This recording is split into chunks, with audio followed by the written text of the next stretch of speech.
Nous y sommes enfin. Nous voici arrivés à la ligne de départ et nous sommes installés aux premières loges pour assister au feu d'artifice. L'ancienne terre, où régnaient les énergies de peur et de colère, est en train de changer de dimension en ascensionnant vers des sphères de conscience plus élevées. Pour ceux et celles qui sont le moindrement sensibles aux énergies subtiles, vous avez probablement observé en vous de puissants changements au cours des derniers mois. Certains de vos plus grands blocages ont été amenés à la lumière du jour pour que vous puissiez enfin les transmuter. Vos souffrances émotionnelles se sont vues décuplées pour ensuite être enfin libérées. Et vos blessures d'âme, dont le fardeau vous pesait depuis tant d'années, ont été guéries. Tout cela vous a demandé une quantité phénoménale d'énergie, de compassion et d'amour. À l'occasion, vous avez voulu tout abandonner. Vous avez pleuré, crié et failli abdiquer. Mais vous avez senti naître en vous une force si grande, si pure, que vous avez été soulevé comme porté par le vent. C'est à vous que s'adresse cette vidéo, à tous ceux et celles qui se sont battus depuis des vies pour que la lumière l'emporte enfin sur l'obscurité.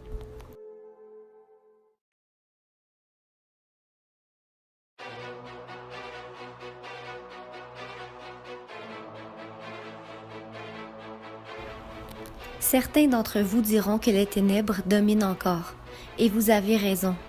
Mais leur force perd en vitalité d'heure en heure et elles le savent. Voilà pourquoi la bataille perdure, pourquoi les guerres sont toujours autant d'actualité. L'ombre ne veut pas admettre sa défaite. Et elle déploie l'énergie du désespoir pour perpétuer le mensonge. Mais je sais que ceux qui entendent cette vidéo ne sont pas dupes. Il y a tant de lumière qui vous entoure actuellement, tant de beauté et de magnificence que vous savez, tout au fond de vous, que la nouvelle terre se dresse juste là, à un pas devant vous.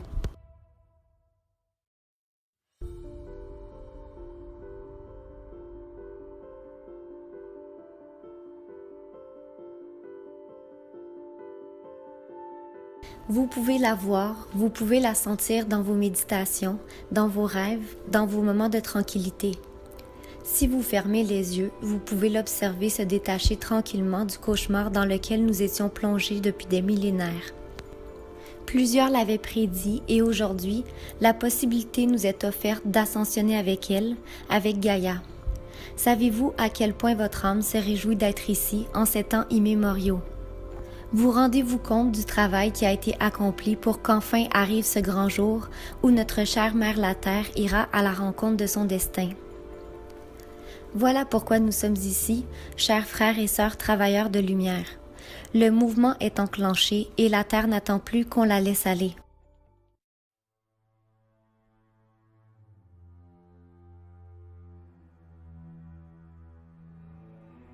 Ce que je vous livre aujourd'hui se base sur le livre de Madame Dolores Cannon, Les 3 vagues de volontaires et la nouvelle terre.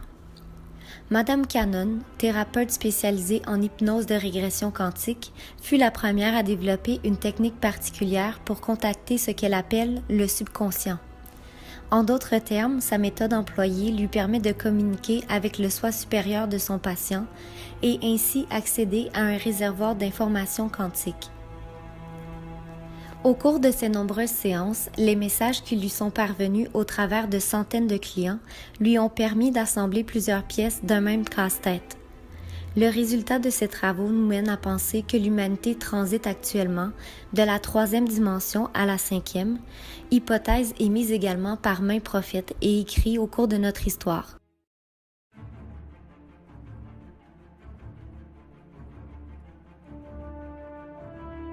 Voici donc le portrait global des messages reçus lors de ces séances. Alors que les humains lâchaient les bombes nucléaires lors de la Deuxième Guerre mondiale, d'autres civilisations de l'espace se sont réunies pour discuter de l'avenir de la Terre. Il était clair que nous étions prêts, nous les hommes, à nous entretuer et par le fait même à détruire notre planète. Les membres des civilisations extraterrestres ne pouvant pas nous laisser faire un tel dégât, puisque cela aurait un impact considérable partout à travers la galaxie, ils décidèrent d'échafauder un plan de sauvetage. Ne pouvant pas interférer avec notre libre arbitre, ils choisirent donc d'agir à l'interne en influençant le cours des choses grâce à de nombreuses âmes dites volontaires. Un appel fut donc lancé à travers tout le cosmos, énonçant que la Terre était en danger et demandant aux âmes de participer au sauvetage de la planète. Seules les âmes pures, celles exemptes de karma, pouvaient venir faire une différence, les âmes de la Terre étant prises au piège dans la roue karmique. Nous comptons donc 3 vagues de ces âmes volontaires, celles qui ont choisi de venir assister la Terre dans ce moment charnière, celui où la planète ascensionnera pour la première fois dans la 5e dimension. Or, ces âmes volontaires subissent le même sort que les âmes de la Terre lorsqu'elles s'incarnent ici-bas. Elles oublient. Elles oublient qui elles sont et le but de leur mission. Elles n'ont aucun souvenir du rôle important qu'elles ont à jouer, ni pourquoi la Terre leur semble si chaotique. N'étant pas habituées à la dualité, ces âmes se retrouvent rapidement submergées. Elles se sentent différentes, incomprises, rejetées et surtout étrangères. Pourtant, ces âmes sont l'espoir de l'humanité. Mais puisqu'elles n'ont aucun souvenir conscient, elles se perdent trop souvent et s'embourbent dans la lourdeur de la 3e dimension.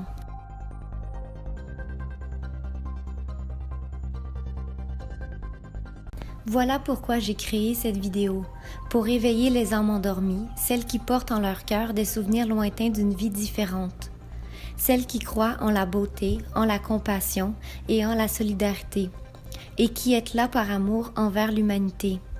Vous ne pouviez tout simplement pas ignorer cet appel à l'aide qui était lancé.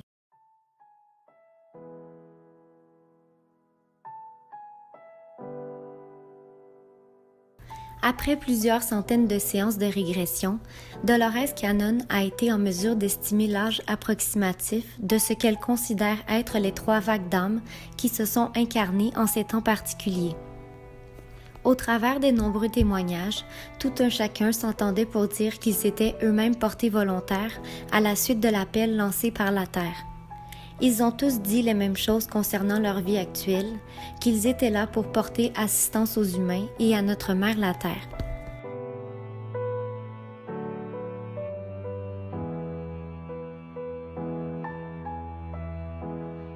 La première vague de ces âmes s'est incarnée suite au lancement de la bombe atomique en 1945. Elles sont maintenant âgées entre la fin de la quarantaine et la fin de la soixantaine. C'est elles qui ont eu le plus de mal à s'adapter à leur époque. Elles n'aiment pas la violence ni la laideur qu'elles voient dans ce monde. Ces personnes ne cessent de dire qu'elles veulent rentrer à la maison, même si elles n'ont aucune idée de ce que cela signifie réellement. Les émotions les perturbent et les paralysent, particulièrement celles qui sont fortes comme la colère et la tristesse. Ces émotions lourdes leur sont étrangères. Elles sont habituées à vivre dans la paix et l'amour parce que c'est ce qu'elles ont expérimenté là d'où elles viennent et préfèrent de loin ces émotions paisibles aux émotions écrasantes de la 3D. Pour la plupart, elles ont déjà pensé au suicide ou sont déjà passées à l'acte. Bien que ces personnes semblent avoir une vie paisible, une famille aimante et un bon travail, elles sont si malheureuses qu'elles n'ont pas envie d'être ici et sont tentées de mettre fin à leur jour. Elles sont des pionnières, des éclaireurs. Voilà pourquoi elles expérimentent autant de difficultés et ressentent tant de désolation. Elles sont ici pour montrer la voie, pour défricher le chemin qui facilitera l'entrée et l'avancée de la prochaine vague.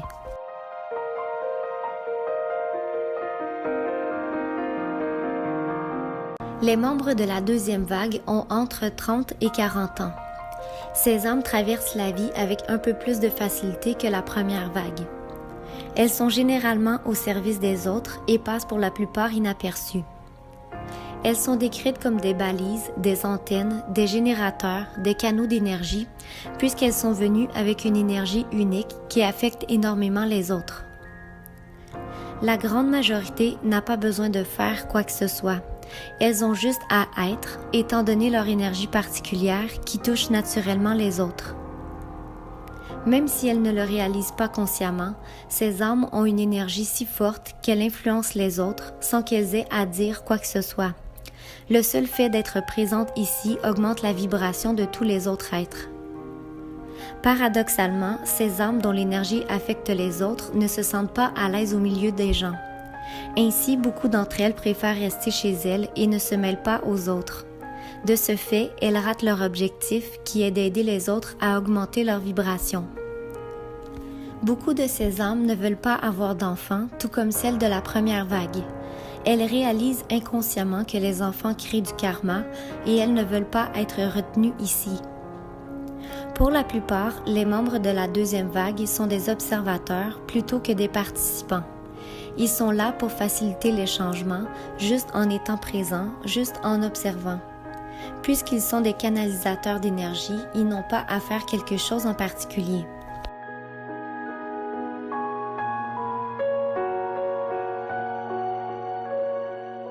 La troisième vague est constituée de ce que l'on nomme actuellement les nouveaux enfants. La plupart sont adolescents. Ces enfants sont venus avec tout le savoir nécessaire à un niveau inconscient. L'ADN de tous les humains de la Terre est en train de changer actuellement, mais l'ADN des nouveaux enfants est déjà modifié. Ils arrivent donc en étant déjà ajustés à la nouvelle vibration et aux nouvelles fréquences de la Terre. Nombre de ces enfants sont de nos jours incompris par le système éducatif en place. Dans bien des cas, ils sont mis sous traitement médicamenteux. Ils reçoivent à tort un diagnostic de TDAH et sont mis sous Ritalin. Ces enfants n'ont pas besoin de médicaments, ils ont juste une énergie différente qui, une fois bien canalisée, peut les amener très loin. Ils sont plus avancés que nous et fonctionnent sur une fréquence différente que la nôtre. Ils sont si intelligents qu'ils s'ennuient facilement à l'école. Ce groupe de volontaires a été nommé l'espoir du monde.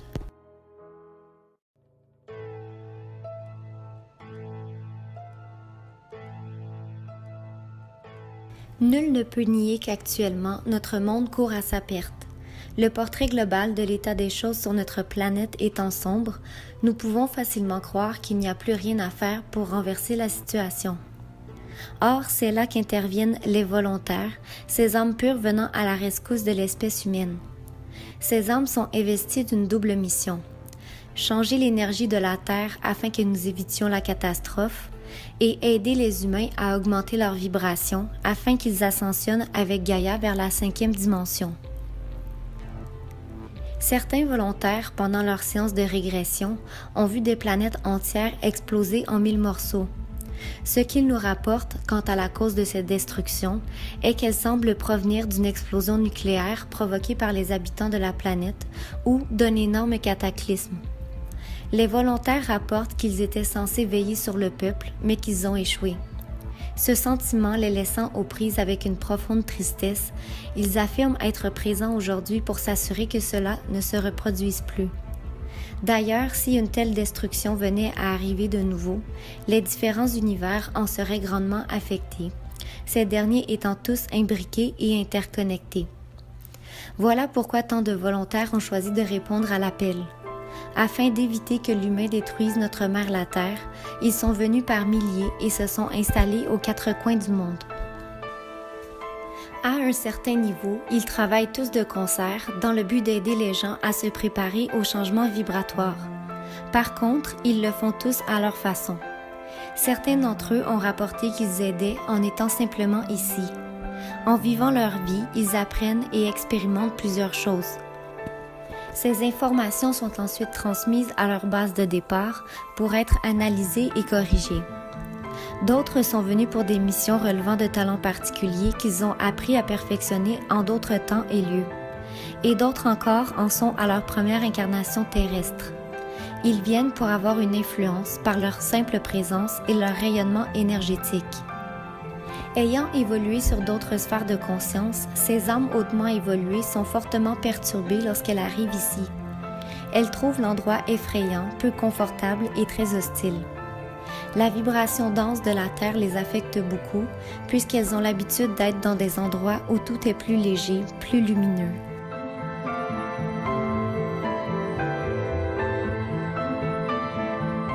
Voici d'autres tâches que ces âmes viennent accomplir dans le respect de leur mission commune. Purifier l'eau en élevant son taux vibratoire, reconnecter les humains à leur nature spirituelle et leur apprendre qu'ils ont la capacité de se reconnecter eux-mêmes. Enseigner aux gens à intégrer plus de conscience.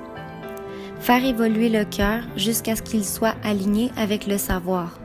De ce fait, les hommes exerceront leur pouvoir avec bienveillance et compassion, ce qui les sauvera du sort qui les attend.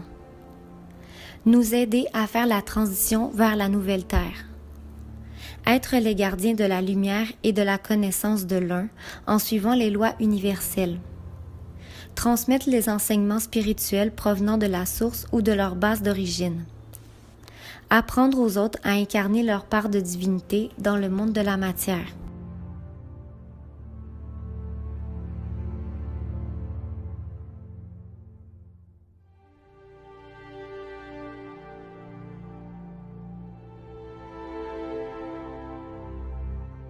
Avant d'accepter la mission, les volontaires se voient exposer les règles du jeu. En voici quelques-unes. Les volontaires viennent sur Terre avec un revêtement protecteur sur l'âme pour qu'ils n'accumulent pas de karma. Si ce n'était pas le cas, ils seraient pris dans la roue de la réincarnation, ce qui ne fait pas partie de leur but. Ils devront ressembler à tous les autres, c'est-à-dire qu'ils choisiront un corps humain comme les âmes de la Terre, sinon ils ne pourront pas accomplir leur mission. Lorsqu'ils arriveront sur Terre, ils seront soumis au même voile de l'oubli que le commun des mortels. Ils oublieront pendant un temps qui ils sont ainsi que leur mission, et le moment de leur réveil dépendra de plusieurs facteurs, dont l'environnement qu'ils auront choisi. Ils recevront, avant de partir en mission, des instructions claires et concises. Ils auront pour but, en premier lieu, de se rappeler qui ils sont. Ensuite, ils devront se rappeler d'être simplement heureux. Et finalement, ils devront aider les autres à se rappeler qui ils sont pour éviter qu'ils se détruisent eux-mêmes. Ils feront face à plusieurs défis de taille, toujours dans le but de les amener à s'éveiller à leur véritable identité. Ils rencontreront plusieurs obstacles et auront à les surmonter. Or, ils recevront beaucoup d'aide de ceux qui restent en arrière-plan. Ils seront continuellement guidés et soutenus s'ils acceptent de l'être.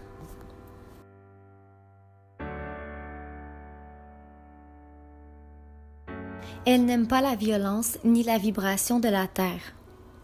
Elles ont de nombreuses compétences, fruits de leur évolution dans d'autres sphères de conscience. Elles sont de puissants esprits. La plupart n'ont jamais vécu sur Terre. Pour les autres, elles n'ont pas connu beaucoup d'incarnations terrestres. Elles ressentent une profonde nostalgie qu'il existe autre chose qu'elles n'arrivent pas à saisir. Elles ont toujours l'impression qu'il leur manque quelque chose. Elles ont de grandes aptitudes psychiques qui peuvent être encore en mode veille. Elles peuvent faire léviter des choses et les déplacer. Elles peuvent aussi passer à travers des choses qui semblent solides à nos yeux. Leur énergie est différente, elle est plus focalisée, plus concentrée. Elles ont des talents et dons particuliers provenant d'autres mondes. Plusieurs sont des enseignants. Elles aiment parler de la vie sur d'autres planètes, des autres mondes, des étoiles et de l'univers. Elles se sentent limitées par leur corps. Elles peuvent être maladroites et ne pas aimer être coincées dans un corps. Elles manquent souvent de confiance en elles. Elles ont beaucoup de mal à s'adapter à la vie humaine et ont le sentiment de ne pas appartenir à ce monde. Elles ne savent pas comment vivre cette vie terrestre. Elles peuvent essayer plusieurs chapeaux, mais constatent qu'aucun d'entre eux ne leur vont. Elles se sentent souvent perdues, allant jusqu'à oublier complètement pourquoi elles sont ici. La plupart expérimentent beaucoup de problèmes de santé pour plusieurs raisons. Puisqu'elles ne se sont pas incarnées à plusieurs reprises, leur corps doit faire plusieurs ajustements. L'énergie est si différente qu'elle doit être ajustée quand elle entre dans un corps physique pour la première fois. L'oubli de leur véritable identité est également lié aux problèmes qu'elles expérimentent. Elles se les créent inconsciemment en n'acceptant pas d'être ici. Elles peuvent même aller jusqu'à détruire le corps. Elles pensent souvent être les seules au monde à avoir le sentiment de ne pas vouloir être ici, de ne pas comprendre la violence du monde et de vouloir rentrer à la maison. Beaucoup sont dans la peur de marcher sur leur véritable chemin de vie. Elles ont l'impression de ne pas en faire assez pour aider. Elles se sentent très seules sur cette terre et beaucoup ont l'impression d'avoir été abandonnées par leur peuple sans pouvoir l'expliquer. Elles ne trouvent pas de sens à leur existence jusqu'au moment où elles se rappellent pourquoi elles sont ici. Elles ne comprennent pas les humains ni les émotions négatives. Elles ne savent que faire de ces émotions. Elles ressentent un sentiment de fatigue qu'elles n'arrivent pas à expliquer. Là d'où elles viennent, les pensées se manifestent instantanément. La dimension lente et dense de la Terre les frustre énormément. Ces âmes viennent d'autres dimensions, planètes ou vaisseaux. Elles sont pures et intactes. Beaucoup d'entre elles viennent directement de Dieu, de la source. Ces âmes tendres et douces veulent simplement aider par pur amour.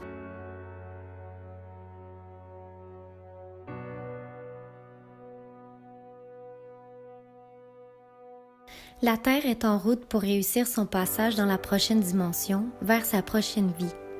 La façon dont ceci se fera est décrite dans le livre comme une scission, une division entre l'ancienne et la nouvelle Terre. Les deux continueront d'exister et chaque âme devra choisir son prochain niveau d'évolution. L'humanité se scindra donc en deux. Mais ce qui est important de comprendre ici, c'est que le choix nous appartient. Nous pouvons faire face au changement et élever nos vibrations ou choisir de rester dans cette troisième dimension. Chacun de nous reçoit cette opportunité et personne ne sera jugé.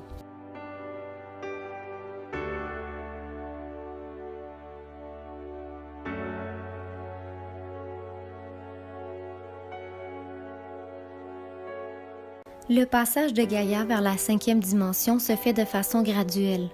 Ce n'est pas comme si du jour au lendemain, il y avait un nouveau monde dont nous faisions partie et que l'ancien monde n'était plus là. C'est un processus. Mais au final, les choses seront différentes.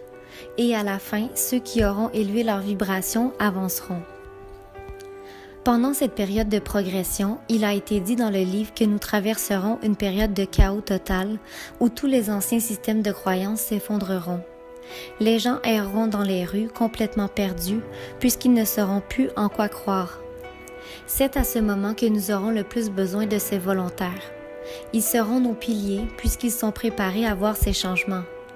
Ils les attendent. Et au milieu de la cohue générale, ils resteront calmes et seront nos guides.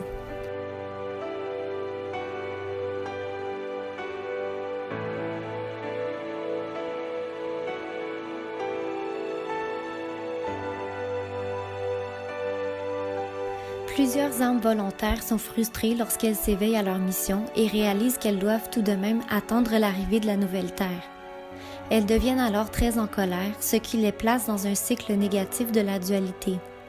Elles doivent donc apprendre à briser ce cycle pour ainsi montrer l'exemple aux autres.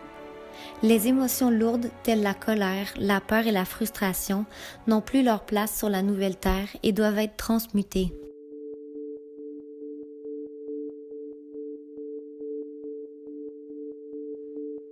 Certains volontaires tombent dans le piège de l'ego en se disant qu'elles n'ont pas à travailler sur elles puisque leur âme est pure. Puisque vous vous êtes incarné ici-bas, vous avez comme tout le monde des blessures à guérir, des masques à enlever, des prises de conscience à faire. Vous êtes ici pour intégrer les concepts que vous connaissez déjà dans votre vie quotidienne. Vous ne montrerez pas l'exemple si vous passez votre temps à dire aux autres quoi faire, mais que vous ne le faites pas dans votre vie personnelle.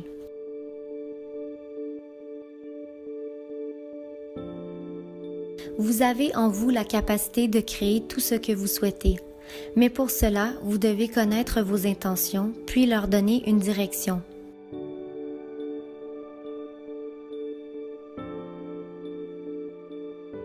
Posez-vous la question, qui voulez-vous être aujourd'hui? En clarifiant votre intention, la manifestation s'ensuivra.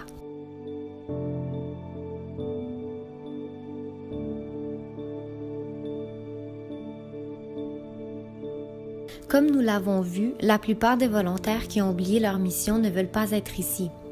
Ils résistent à la vie et veulent rentrer chez eux. Ils éprouvent beaucoup de tristesse car ils ne se rappellent pas ce qu'ils sont censés faire. Or, en résistant, ils créent beaucoup de déséquilibre, ce qui les empêche d'avancer sur leur chemin. Pour les aider, ils peuvent bénéficier de l'aide de leur soi supérieur. En se connectant à lui, ils se rappelleront ce qu'ils sont venus faire. Ils sauront que c'est eux qui se sont portés volontaires, que leur mission est importante et ils auront ainsi plus de facilité à naviguer dans ce chaos temporaire.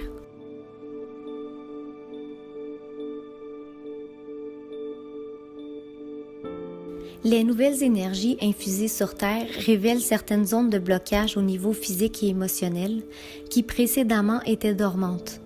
Tout ceci est ramené à la surface dans le but d'être libéré. Pour que cela arrive, les problèmes qui provoquent ces blocages doivent être traités, ce qui exige une certaine participation de la personne qui souffre.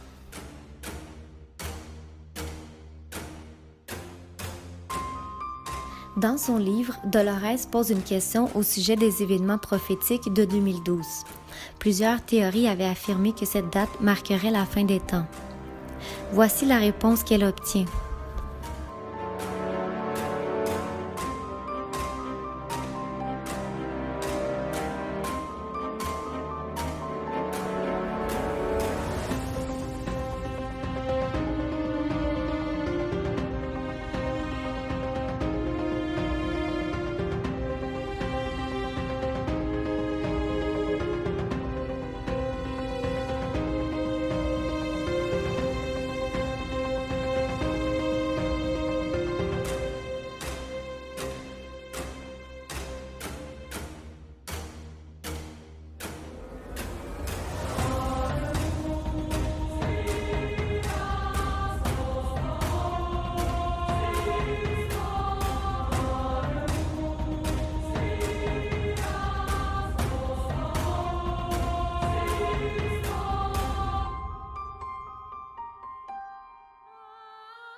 Depuis plusieurs années maintenant, les vibrations ne cessent d'accélérer. Cela provoque une force et soit vous avancez avec les vibrations et vous accélérez les vôtres, soit vous restez coincé. Malheureusement, à l'heure actuelle, la plupart des gens sur la Terre refusent d'élever leurs vibrations, ce qui signifie que les deux forces deviennent plus fortes et s'opposent de plus en plus. Conséquemment, de grandes turbulences sont à prévoir. Dans le livre, le phénomène à venir est expliqué ainsi.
Les volontaires ont vécu des expériences qui ont exigé d'eux de maintenir un certain niveau de calme au milieu de la folie.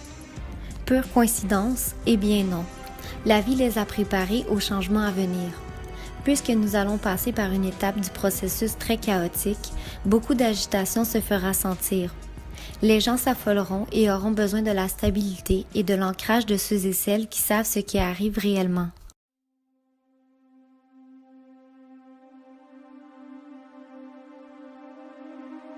Voici un extrait assez percutant de ce que nous commençons à traverser actuellement sur Terre.